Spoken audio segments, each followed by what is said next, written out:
Looking ahead, the prospects are good for Singapore, but there are dark clouds on the horizon, whether it's revolutions in the Middle East, which could push oil prices even higher or cause problems with insurgency and terrorism, whether it's Japan's tsunami and nuclear crisis, which can affect the Japanese economy and therefore affect our economy, which will be connected to it, whether it's Europe with its debt problems in Portugal, in Ireland, in Greece, and if they don't solve the problems and it spreads to bigger countries in Europe, then Europe will be down and out for some more time, and that's a minus for us because we depend on them for trade and many things. All these are known unknowns, but there are also many unknown unknowns which we must prepare for and expect. What can we do? I think, first of all, don't take any chances. Maintain our reserves to deal with the storms when it comes. Have a capable government in charge and be prepared to act decisively when the situation arises. But we can't just be reacting to events. We have an ambitious vision for Singapore, and we have concrete programs to realize this vision, to build on our achievements, to take Singapore higher and to create a brighter future for ourselves. So our manifesto spells out the vision and the programs for the next 5 years to grow a dynamic and diversified economy and create better paying jobs, to improve the lives of our lower income Singaporeans, to develop an outstanding system and bring out the best in every child, to build a vibrant city and an endearing home, to develop comprehensive services for our seniors and help them to stay active, healthy, and engaged, and with purpose in their lives, to involve all Singaporeans in shaping our future. These are comprehensive programs which are aimed at a better life for all Singaporeans. It means better jobs and incomes, the best education, upgraded homes and transport, and a city for young and old. And it reflects the interests and the aspirations of our people. And hence the slogan we have chosen for this election campaign. Securing our future together.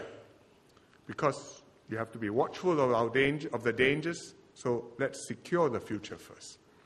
But be confident and determined. The prospects are bright, the opportunities are there. Work hard together, set a direction, aim for it, get there. Singaporeans can be confident that the PAP will deliver on all these promises because the PAP has always delivered. What we say we will do, we will do. And you can trust the PAP. So we seek the support of the people to endorse our vision and our plans, to give us a mandate to serve them and realize these plans, and to work with us to make this happen and make Singapore grow and to improve our lives.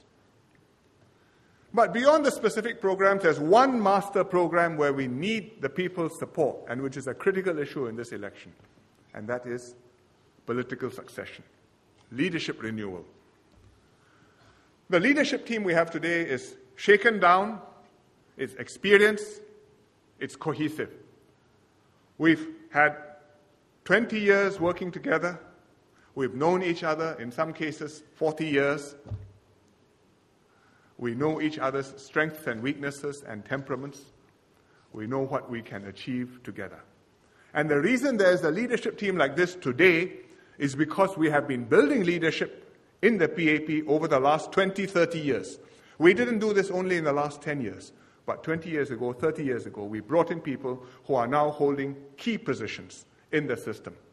Giorgio, 1988, Lim Heng Kiang, 1991, Teo Chee Hean, 1992.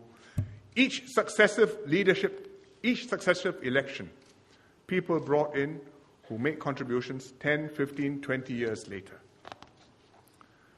And I think this team, grey hair notwithstanding, or thin hair notwithstanding, we can serve for another 10 years. We're good for another 10 years. But what happens after that?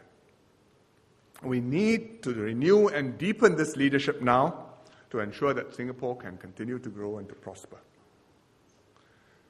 We have a good team of MPs too, working hard, looking after their constituencies well. In this general election, 18 of them will be retiring. I'm grateful to them. Some requested me to let them go. Others would have preferred to continue a little while longer. It's not easy for an MP to let go because they have projects underway. There's always something more which you can do in their constituency, and many personal links which have been developed with the grassroots and with the residents who have become not just constituents but friends. It's tough for the activists too, because you have to lose an MP whom you have got used to, develop close rapport with, and have to start again to build trust and confidence with a new candidate, to find out how the new candidate works, to work together with them, and to build afresh. Sometimes I get requests from activists whether an MP can stay a little bit longer, so that after that, maybe after the next term, let us all retire together. I fully understand these sentiments, but unfortunately it's not always possible to satisfy them, because we need to renew. We need to make sure that we don't all suddenly retire together. Somebody must always be there to carry the torch forward, to play the game better for Singapore. And the need for renewal, the need to build a strong team for the future is overriding. We are not in this for ourselves. It's not for personal satisfaction. It's not for personal glory. But we are serving a cause, and the cause is to take care of Singapore and make sure it's in good hands. That's how the system works. We serve while we make a contribution, and when the time comes, we must be ready to make way, to allow a new generation to come forward. And so I would like to thank the MPs who are leaving and the activists for their understanding, for putting the needs of the nation above their personal preferences, and for their support for the new candidates.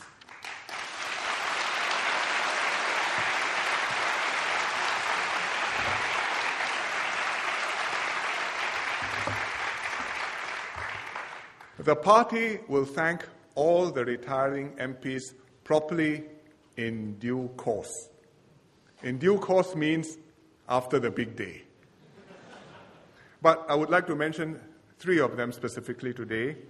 Professor Jayakumar, who has been an MP since 1980, and he served in many key ministries, Home Affairs, Law and Foreign Affairs, and then as Deputy Prime Minister and then Senior Minister, continued to oversee important and sensitive issues like Pedra Branca, like the POA with Malaysia, like the climate change negotiations. In 1984, when I first entered politics and was introduced, Prof. Jaya was my introducer when we met the press. He has been much more than a colleague. He's been a mentor and a friend to me and many of my cabinet members.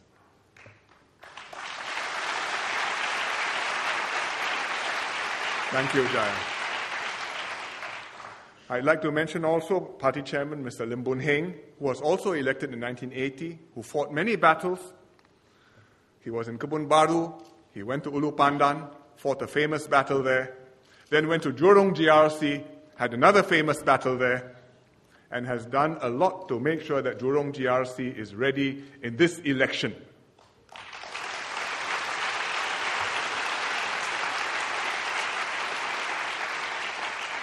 He's contributed in many areas, looking after workers in the NTUC, preparing for an aging society, revitalizing the People's Association, and also as our party chairman and remaining as party chairman until after the general elections.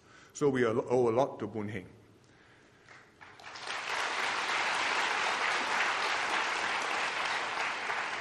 I'd also like to mention Abdullah Tamuji, who came in same batch as me, 1984. So the years have passed, who has served also in many portfolios in MCYS and Ministry of Environment, and for the last 5 years as Speaker, and also as Minister in charge of Muslim Affairs. His leadership of the Malay community, as well as his contributions on the national issues, and his contributions in Parliament, making sure that all the MPs do say what they're supposed to say and don't say what they're not supposed to say, has been considerable, and we will all miss him.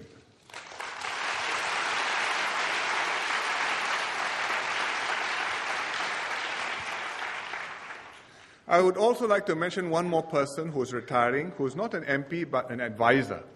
And he's the advisor in Aokang, Mr. Eric Loong.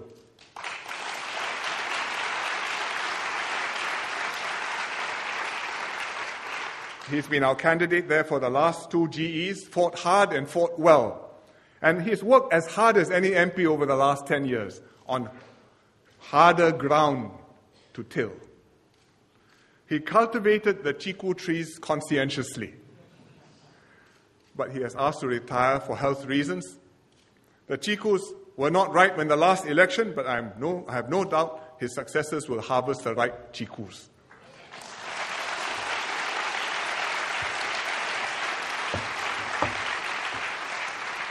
Many of those who are retiring are here today. Perhaps I'd like to ask them to rise and be recognized so we can thank them properly.